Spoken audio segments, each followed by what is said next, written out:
Today we will discuss the topic phase change on a reflection.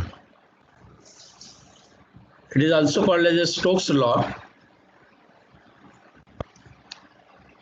as well as it is also called as the law of reversibility. म्हणजे याच्यामध्ये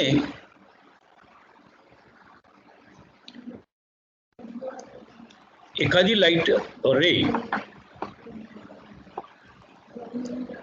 एखाद्या denser मीडियमवर जर strike झाली, incident झाली, तर त्या denser medium पासून ती रिफ्लेक्ट बॅक होते. ज्या वेळेला ती रिफ्लेक्ट बॅक होते त्यावेळेला ती पाय एवढ्या फेजने चेंज करून ती रिफ्लेक्ट बॅक होते. म्हणजे त्याचं स्टेटस काय, ती कशी रिफ्लेक्ट होते, कोणत्या फेजमध्ये रिफ्लेक्ट होते, किती फेजमध्ये सफर होते, किती पाथ डिफरन्समध्ये सफर होते, या सर्व गोष्टी या स्टोक्स लॉ मध्ये आपल्याला पाहायला मिळते. सर्वात पहिल्यांदा आपण याचा लॉ काय, त्याची डेफिनेशन काय ते आपण पाहणार आहोत.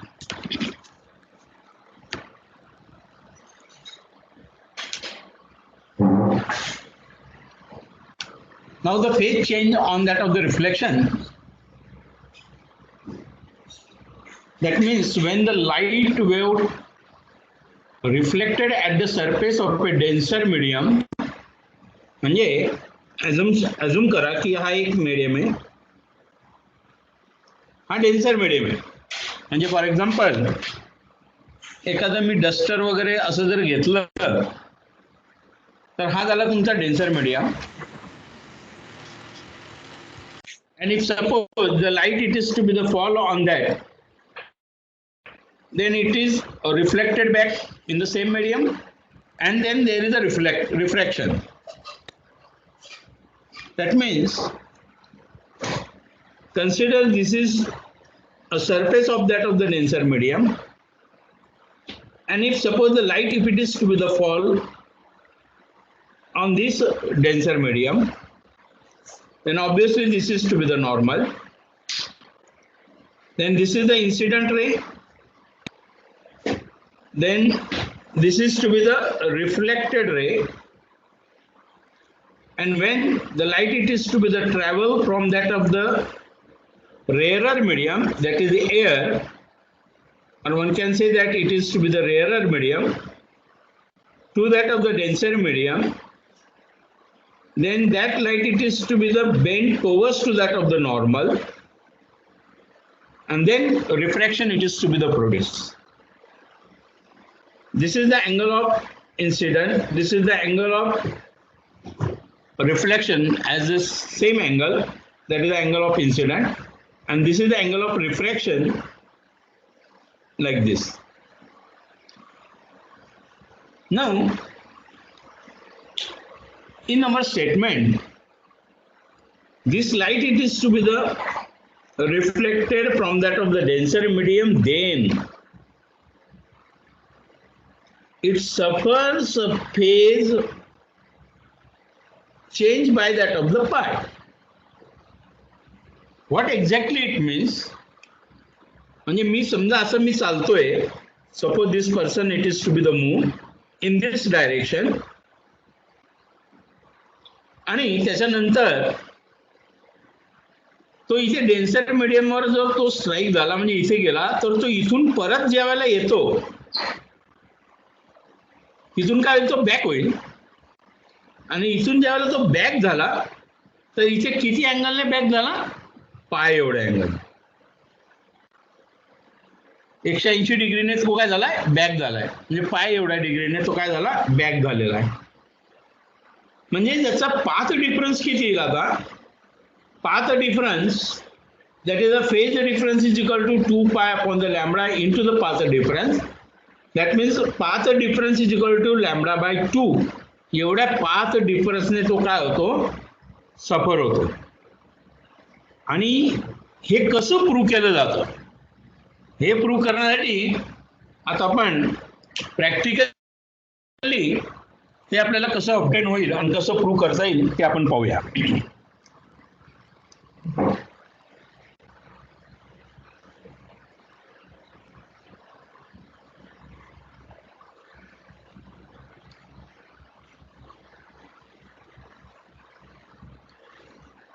नाउ सी हियर, आता इकडे लक्ष द्या. या डायग्राम मध्ये दोन डायग्राम आहेत.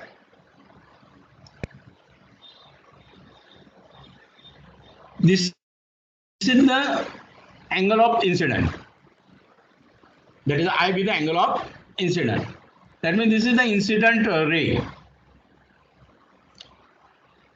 This medium is a rarer medium.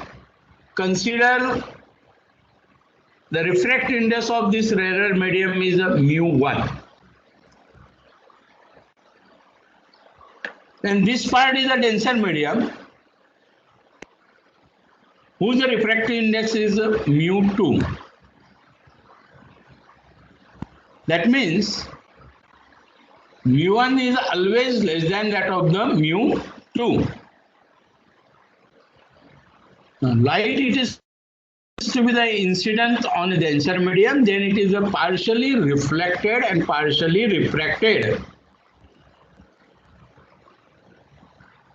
When light, it is to be the falls from that of the rarer medium, or it is to be the travel from that of the rarer medium to that of the denser medium, it bends towards to that of the normal. Now, in this case, the amplitude of that of the incident light, it is to be the considered as A. That means A be the amplitude. A be the amplitude. Whose amplitude? Amplitude of incident light.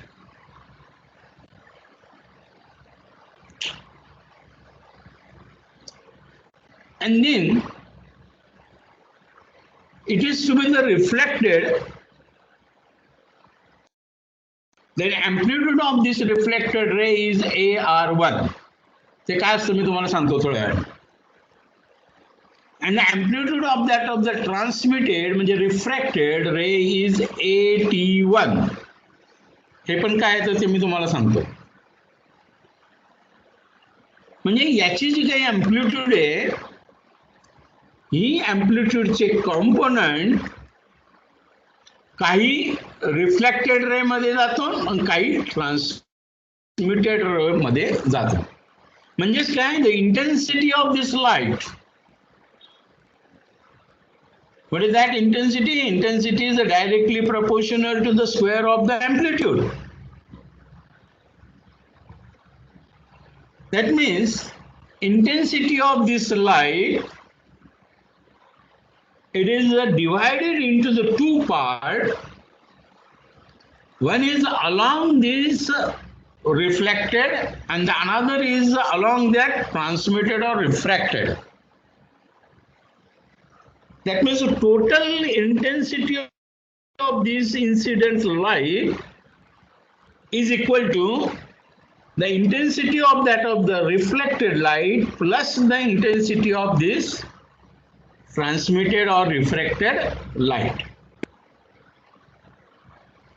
Now, what exactly the R1 and what exactly that of the R2? Now see here,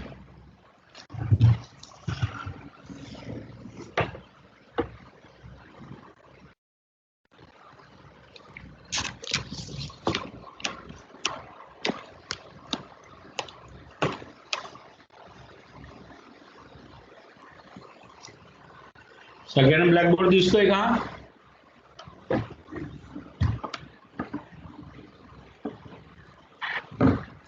सगळ्यांना blackboard दिसतोय का? हो sir.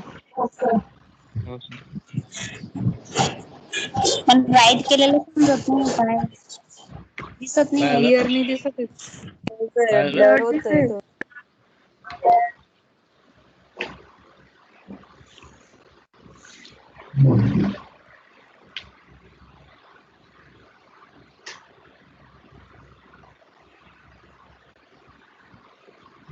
आता दिसतोय?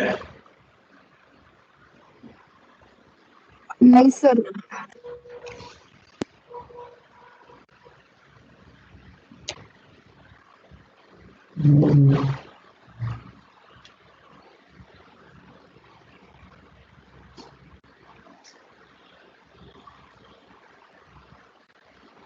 दिसत नाही sir.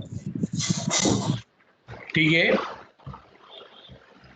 काहींना दिसतोय, काहींना दिसत नाहीये. तुम्ही तुमच्या याच्यामध्ये थोडस ब्राईटनेस करून घ्या.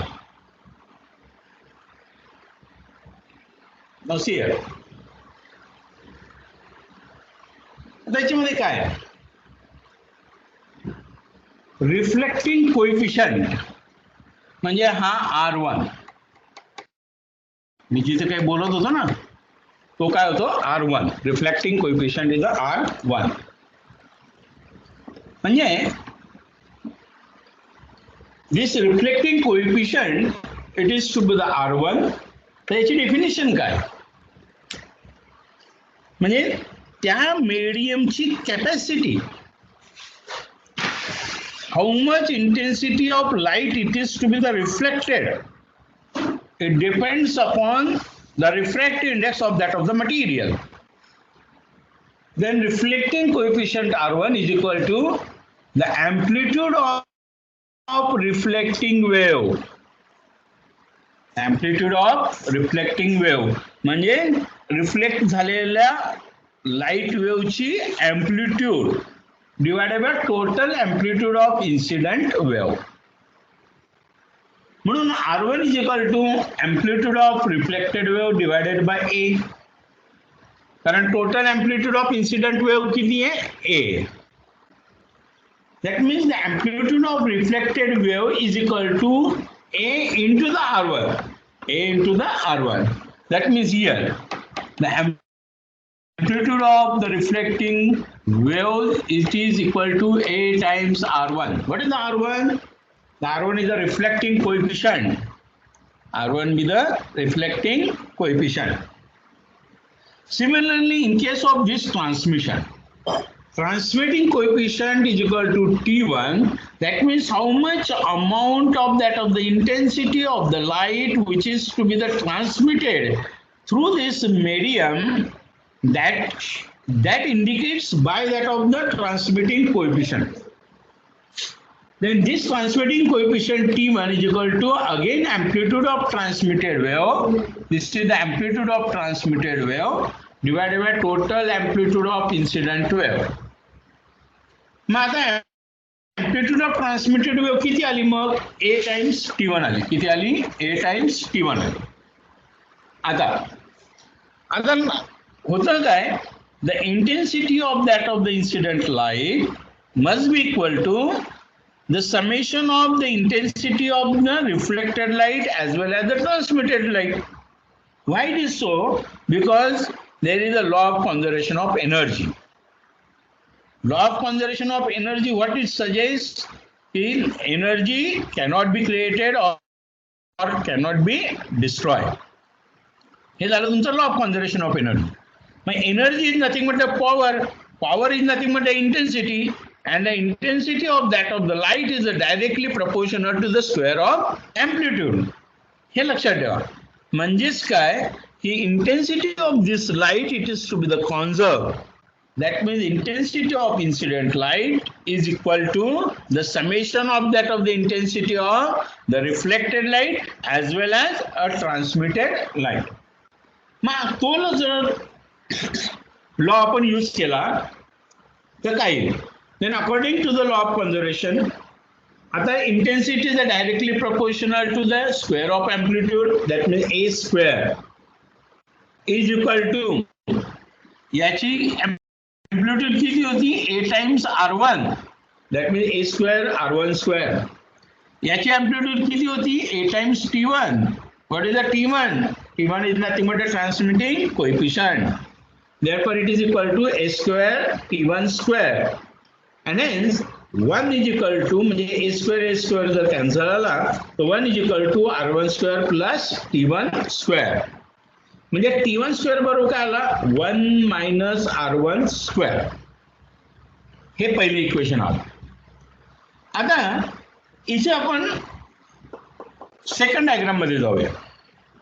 आता सेकंड डायग्राम काय करते ते तुम्हाला मी एक्सप्लेन करून देतो. दिसतंय सेकंड डायग्राम सगळ्यांना?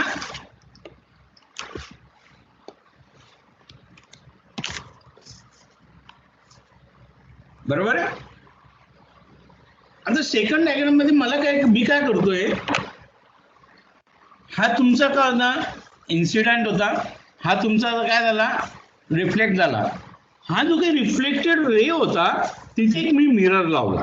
म्हणजे यांना दोघांना काय करायचं, मला परत आणायचं आहे. दोघांना त्याच पाथ मधून मला काय करायचंय? परत आणायचंय. म्हणून मी इथे काय केला, एक मिरर लावला. म्हणजे हा मिरर ठेवला. आता हा काय होईल, पुन्हा या मिरर पासून रिफ्लेक्ट होईल. कसा रिफ्लेक्ट होईल? त्याच याच्याने, कारण मिरर कसा आहे? नॉर्मल आहे, परपेंडिक्युलर आहे. म्हणजे त्याच डायरेक्शनने तो काय येईल? परत येईल. इथे पण मिरर लावला तर लाईट काय होईल? त्याच डायरेक्शनने काय होईल? परत रिफ्लेक्ट बॅक होईल. याची इंटेन्सिटी सारखी असेल, कारण 100% it is to be the reflected from that of the mirror. म्हणून आता हा लाईट कुठून आला? याला सुरुवात झाली या मिरर पासून तर इथे. आता फॉरगेट अबाउट दिस. बरोबर आहे. मग हा जर लाईट इन्सिडेंट झाला, अँगल ऑफ इन्सिडेंट होता, तो काय होईल? आता रिफ्लेक्ट होईल. तो काय होईल? आता रिफ्लेक्ट होईल. मग आता या डायरेक्शनला रिफ्लेक्ट झाला तर याची अँप्लिट्यूड a टाइम्स R1 होती. तर याची अँप्लिट्यूड काय येईल? आता a times R1 original amplitude multiply by the R1. What is the R1? Reflection coefficient. जशी याची काढली होती a multiply by the R1. मग आता a टाइम्स R1 ही काय झाली? याची ओरिजिनल अँप्लिट्यूड झाली. म्हणून आता ज्या वेळेला तो रिफ्लेक्ट होईल तेव्हा तो काय येईल? a times R1 square. हीच अँप्लिट्यूड पुन्हा काय होईल? डेन्सर मीडियम मध्ये ट्रान्समिट होईल. म्हणून त्याची जी काय अँप्लिट्यूड येईल ती काय येईल? a times R1 times T1. कारण what is the T1? Transmission coefficient when light it is to be the travel from that of the rarer medium to the denser medium. आलं लक्षात? म्हणजे याचे दोन कॉम्पोनंट आले. एक आला a टाइम्स R1 स्क्वेअर आणि दुसरा काय आला? a times R1 times T1. आता फॉरगेट अबाउट दिस. आणि हा कुठला? ट्रान्समिटेड आहे. हा जो ट्रान्समिटेड लाईट होता या मिरर पासून काय केला मी? पुन्हा रिव्हर्स केला, रिफ्लेक्ट केला. मग डेन्सर मीडियम मधूनच जातोय आता. मग आता डेन्सर मीडियम मधून कुठे जाणार आहे? रेअरर मीडियम मध्ये जाणार आहे. याची अँप्लिट्यूड काय होती? येतं a टाइम्स T1.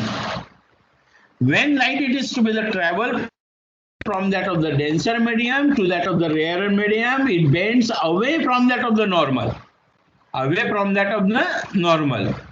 मग असं जर असेल तर आता याची टोटल अँप्लिट्यूड ही आता काय डिवाइड होईल. One is reflected, another is a transmitted. मग रिफ्लेक्टेड मध्ये काय येईल? आता याची अँप्लिट्यूड a टाइम्स काय होता? T1. ही काय होती? Original multiply by the R2. R2 is a reflection coefficient of this denser medium. आणि पार्शली काय झाला? पुन्हा ट्रान्समिट झाला. ट्रान्समिट होताना काय झाला? तो a times T1 times T2. What is the T2? Is a transmission coefficient. कोणाचा? when the light it is to be the travel from denser medium to the rarer medium. इथपर्यंत कळलं? मग आता काय होतं की याची ओरिजिनल अँप्लिट्यूड एवढी होती. याची ओरिजिनल अँप्लिट्यूड ही होती. ती काय झाली? आता परत ज्या वेळेला आली त्यावेळेला एवढी आली. कारण केवढी आली, एवढी आली. आणि इथे काहीही नव्हतं, इथे काही होतं का, नाही. पण तिथे काय झालेलं आहे, रिफ्लेक्टेड बॅक झालेलं आहे. मग आता करायचं काय, इथे करणार आपण असं आहे की या दोघं डायग्राम वरून intensity of this light is equal to the intensity of this. लक्षात. आणि इथे काही इंटेन्सिटी नव्हती, कारण इथे काय होता, 0 होता. That means intensity of this reflected light in a denser medium is equal to the 0. मग असं जर आपण पुट केलं तर काय येतं ते पाहूयात. आलं बा तिथल्या त्या पद्धतीने. Now this is nothing but that of the ए. आता होतं की नाही, याची अँप्लिट्यूड एवढी होती ना, तेवढी अँप्लिट्यूड ही आहे की नाही आता परत आल्यावर. म्हणजे amplitude A is equal to A times T1 T2 plus A R1 square. हा ए बरोबर ए T1 T2 plus A R1 square. मग आता हे सॉल्व केलं, 1 ए कॅन्सल झाला.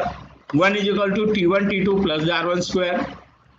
मग R1 स्क्वेअर इकडे घेतला तर 1 मायनस R1 स्क्वेअर झाला is equal to T1 T2 झाला. आलं लक्षात. 1 मायनस R1 स्क्वेअर काय होता, 1 मायनस R1 स्क्वेअर बरोबर T1 स्क्वेअर होता. T1 square is equal to T1 T2 म्हणून T1 is equal to T2. म्हणजे T1 is equal to T2 हे काय दाखवतं, हे असं दाखवतं transmission coefficient they are both are in same direction, both are to be the same. या transmission coefficient मध्ये कुठल्याही प्रकारचा फेज वगैरे चेंज होत नाही.